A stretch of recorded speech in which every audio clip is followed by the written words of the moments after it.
Ihsan Mogoginta yang ditinggalkan oleh almarhum Pak Ustadz Ihsan Mogoginta, saya mengucapkan turut berduka cita dan saya berdoa buat keluarga Pak Ihsan Mogoginta. Saya mau mengakhiri ya untuk mengkanter-kanter video-video yang diunggah oleh Pak Ustadz Ihsan Mogoginta. Mungkin bukan beliau yang muncul, hamba-hamba Tuhan baru, YouTuber-YouTuber baru, yang mereka mungkin tidak tahu siapa Pak Ustadz Ihsan Mogoginta. Tiba-tiba muncul itu video, dia kanter lagi.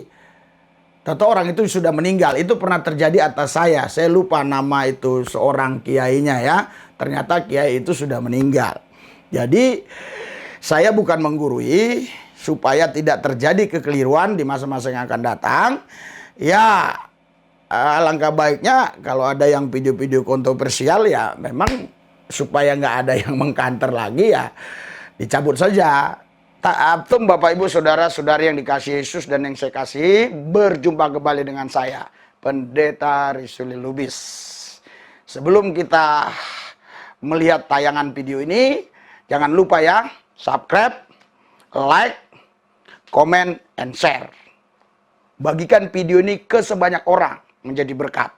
Anda sudah mendukung pelayanan, bahkan Anda sudah melayani Tuhan ketika Anda membagikan video ini. Saksikan video ini. Shalom Bapak Ibu Saudara-saudari yang dikasihi Yesus dan yang saya kasihi.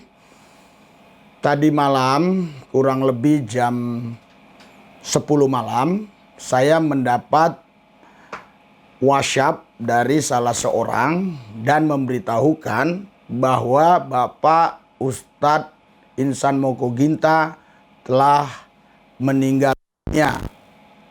Dengan kata lain telah meninggalkan dunia atau telah wafat. Saudara, saya cek benar atau tidak yang dikirimkan WhatsApp tersebut. Saya cek, ternyata Pak Priyetno juga membenarkan. Karena Pak Priyetno ini StreamYard dengan si Laguna atau siapa namanya ya. Ada beberapa orang. Terus dan saya coba lihat di Google juga ternyata benar bahwa Pak Ihsan Mogoginta telah wafat atau meninggal dunia. Saya sebagai hamba Tuhan, sebagai pendeta, turut berduka cita atas meninggalnya Pak Ustadz Ihsan Mogoginta. Mungkin saudara-saudari yang subscribe bertanya-tanya kenapa harus turut berduka cita. Ya pertama saya sedih saja, beliau sudah meninggal dunia atau sudah wafat, itu saja pertama. Yang kedua, kenapa saya harus mengucapkan belasungkawa atau berduka cita? Alasan yang kedua adalah saya merasa kehilangan juga. Kenapa saya merasa kehilangan? Karena beliau ini beberapa waktu yang lampau ceramah-ceramahnya sering saya kanter. Kenapa saya kanter? Disebabkan karena memang beliau ini mencomot ayat-ayat Alkitab dan menafsirkan dengan cara-cara yang salah menurut pendapat kita sebagai orang Kristen, sebagai orang yang sudah sekolah di sekolah teologi atau sekolah Alkitab. Oleh sebab itulah saya mengkanternya, meluruskannya.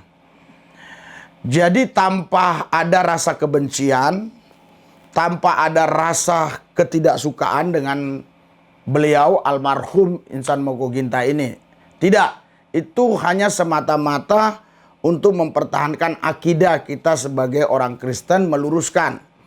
Jadi saudara Bapak Ibu sekalian yang nanti menyaksikan video ini, saya mohon jangan ada kata-kata hujatan di komentar, jangan ada kata-kata penghinaan atau kata-kata yang membuat Pak Ihsan Mokoginta, ya sorry ya kalau ini pandangan Islam ya, terus yang membuat keluarga-keluarganya itu merasa terusik.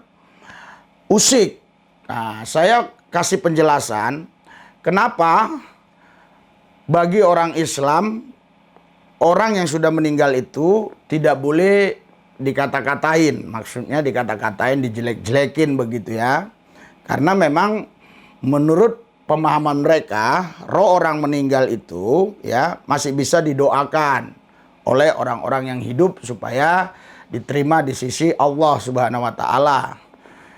Namun memang di kita sih tidak ada konsep pemahaman yang seperti itu, tidak ada iman kita yang seperti itu. Ya kalau sudah meninggal, ya meninggal saja begitu. Kalau dia memang ikut Yesus sungguh-sungguh, ya pasti masuk surga. Kalau dia belum percaya Yesus waktu meninggalnya, ya dia nggak bisa pasti masuk surga begitu. Kalau di iman Kristen. Oleh sebab itu saya minta dan mohon maaf sekali kepada subscribe kita atau siapapun yang menonton video ini. Jangan ada kata-kata hujatan dan jangan ada kata-kata yang menjelekkan. Inilah alasan saya kedua kenapa saya harus membuat video ini. Alasannya karena memang selama Pak Ustadz Ihsan Mokoginta hidup di bumi, dia selalu mengambil ayat-ayat Alkitab dan menjelaskan atau menjabarkan, mengartikan dengan cara yang salah dalam pandangan kekristenan.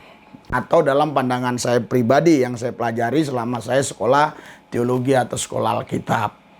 Itu yang kedua. Yang ketiga, kenapa saya buat video ini mengucapkan turut berduka cita terhadap keluarga Pak Ihsan Mokoginta yang saya kasihi. Tentu karena keluarga-keluarganya pun mungkin ada yang pernah dengar atau lihat saya di video mengkanter beliau. Jadi sekaligus buat keluarga-keluarga Pak Ihsan Mokoginta yang ditinggalkan oleh almarhum Pak Ustadz Ihsan Mokoginta, saya mengucapkan turut berduka cita. Dan saya berdoa buat keluarga Pak Ihsan Mokoginta, ya saya berdoa supaya keluarga Pak Ihsan Mokoginta ini diberikan kekuatan, kemampuan untuk melewati hari-hari ini dengan tetap tabah sukacita, dengan tetap menjaga hati biar bergembira. Ya, itu untuk keluarga Pak Ihsan Mokoginta. Dan saya memberikan waktu ini bukan karena untuk sesuatu hal yang negatif, bukan.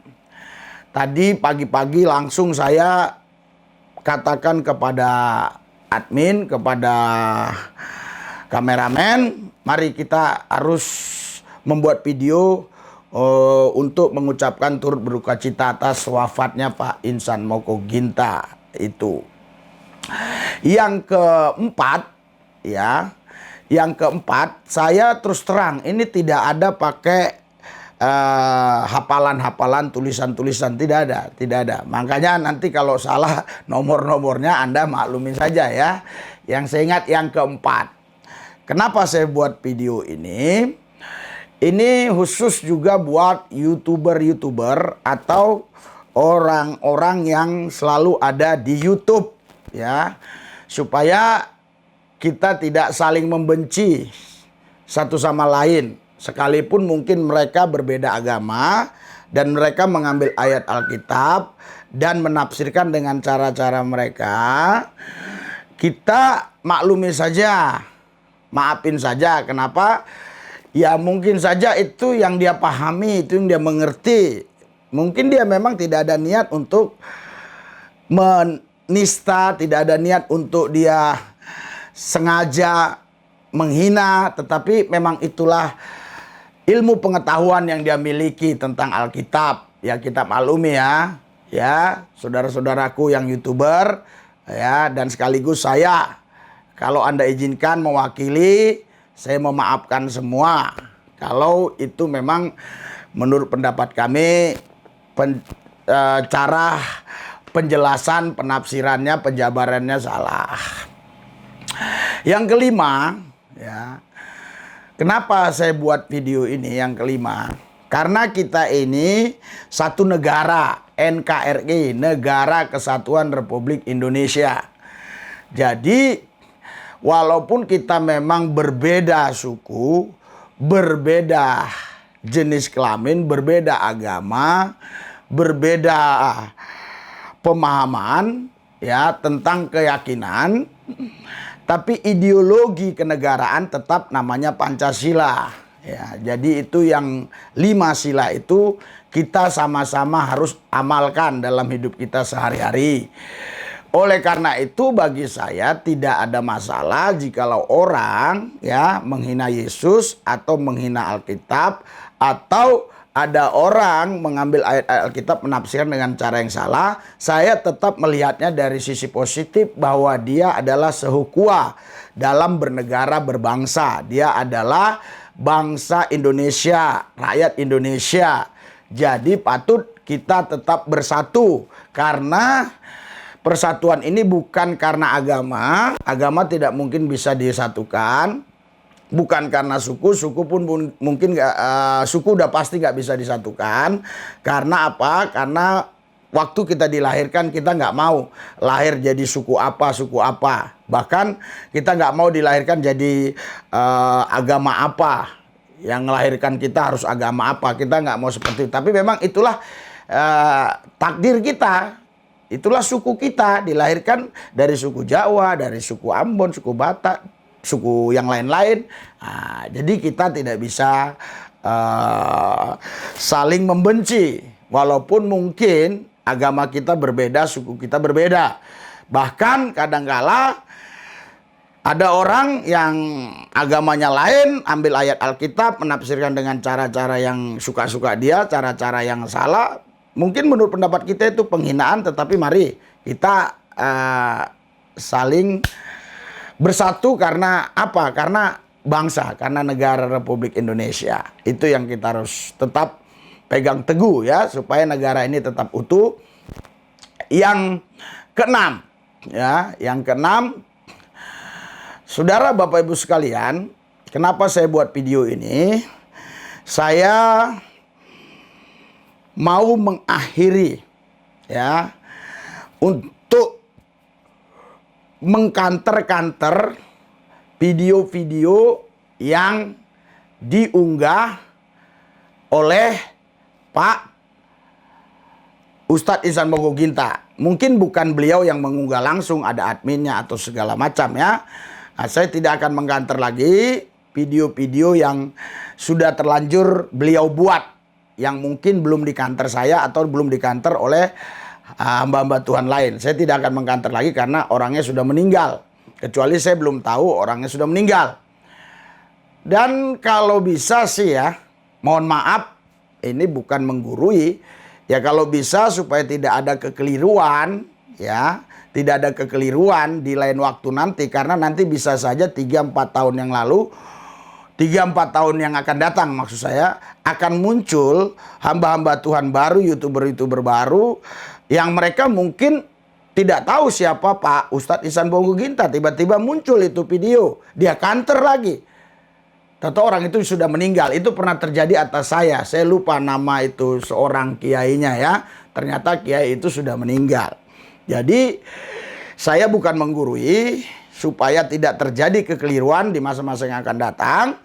Ya alangkah baiknya kalau ada yang video-video kontroversial ya memang supaya nggak ada yang mengkanter lagi ya dicabut saja. Tapi bukan ini hanya kalau bisa ya. Kalau saya pribadi kan sudah tahu Pak Ustadz Ihsan Mogoginta ini meninggal dunia. Ya tentunya ya tidak ada masalah buat saya kalau ngelihat YouTube-nya tiba-tiba nongol, kok ini menafsirkan Alkitab kok begini. Nggak ada masalah, orangnya udah meninggal kan begitu. Nah, hanya orang goblok aja yang mengkanter orang yang sudah meninggal gitu ya. Nah, jadi yang terakhir, ya ini yang terakhir ya. Kenapa saya katakan yang terakhir? Saya pun nggak tahu udah poin keberapa saudara. Karena kalau saya membuat video itu tidak ada istilahnya dibuat dulu apanya gitu ya. Seperti makalah gitu ditulis, nggak ada. Itu keluar aja begitu. Jadi yang terakhir, mari kita semua ya, baik itu agama apapun dia, mari kita tetap bersatu untuk menjaga NKRI. Silakan punya pendapat berbeda, silakan Anda punya keyakinan berbeda. Bahkan kalau Anda ngambil ayat Alkitab terus menafsirkan sendiri, itu juga hak Anda saja. Asal jangan sampai menista ya. Kalau Anda menista ya itu urusan pihak hukum, bukan urusan kita ya. Namun sah-sah juga orang mengkanter kalau Anda salah. Jadi jangan jadi ribut. Hanya gara kantor mengkantor kita ribut, ancam-mengancam. Darah si A halal, darah si B halal. Ini nggak boleh ya di negara kita ya. Karena itu pernah terjadi atas saya. Saya nggak usah sebutkan orangnya. Dia katakan di videonya ya, darah Risuli Lubis itu halal. Ya, puji Tuhan saya dapat ide dari seseorang. Ya, sehingga saya bisa jawab hari ini. Ini intermezzo saja ya. Kenapa darah saya halal? Saya kan udah pernah makan babi. Masa darah saya halal? Itu saudara, kalau di Islam ya, saya kasih sedikit buat saudara. Kalau itu penggorengan bekas goreng babi atau ada minyak babi ya, itu harus dicuci pakai debu tanah beberapa kali gitu ya. Ya, karena ini ajaran saya dulu, saya tidak usah ucapkan sedetail mungkin karena nanti bisa saja ada kekeliruan. Tapi yang jelas intinya harus dicuci pakai debu beberapa kali. Dicuci dulu, baru pakai debu ini, digosok-gosok, baru itu nanti dicuci pakai air. Begitu, supaya najisnya hilang. Anda sendiri yang mengartikannya. Saya hanya memberitahukan memang itulah ajaran kami dulu. Itulah yang dilakukan oleh ibu saya ketika dia pergi ke rumah orang Kristen. Misalnya dia curiga kalau itu memang pernah dibuat untuk masak babi, dia akan lakukan itu. Kalau memang pernah gitu. Saudara, jadi sekali lagi saya mengucapkan turut berduka cita atas wafatnya, meninggalnya Bapak Ustadz Insan Mogoginta. Dan saya juga berdoa buat keluarga-keluarga yang ditinggalkan. Ini menurut keyakinan kami, dan saya mendoakan Tuhan Yesus, aku berdoa buat keluarga Pak Insan Mogoginta yang ditinggalkan oleh beliau. Tuhan berikan damai sukacita, Tuhan berikan kepada mereka hati yang gembira, berikan kebahagiaan, berikan sehat, jauhkan dari segala serangan virus corona, biar mereka bisa tetap berbahagia menjalani hari-hari ini. Tuhan Yesus jamah semua keluarga yang ditinggalkan supaya mereka tetap sehat walafiat. Terima kasih Bapak. Dalam Yesus saya berdoa. Amin.